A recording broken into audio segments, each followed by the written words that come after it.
কলেজে আমরা যে কটা কুকুরকে খাওয়াই তাদের মধ্যে দুটি মেয়ে কুকুর 13টি বাচ্চা দিয়েছে।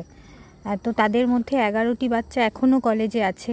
আমি বারবার ওদের অ্যাডপশান অ্যাপিল করেছি, যেহেতু এতগুলো বাচ্চাকে খেতে দেওয়া সম্ভব নয়।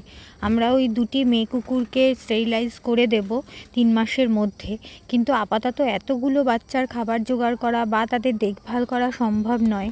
সেই কারণে আমি অ্যাডপশান অ্যাপিল করেছিলাম। তার সাথে সাথে যেহেতু ওদের মা ওদেরকে পর্যাপ্ত দুধ দিতে পারছে না, সেই কারণে বলেছিলাম যে যদি কেউ ওদের জন্য পাপি মিল্ক অথবা সেরেল্যাক কেউ ডোনেট করতে চান তাহলে দিতে পারেন।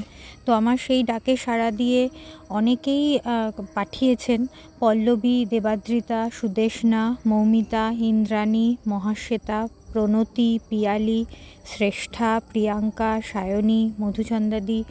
আমি এদের সবার কাছে প্রচণ্ডভাবে কৃতজ্ঞ, কারণ এদের সাপোর্ট না পেলে আমি ওদের জন্য পাপি মিল্ক এবং সেরেল্যাক কিনতে পারতাম না, কারণ এটা আমার একার পক্ষে সম্ভব হচ্ছে না।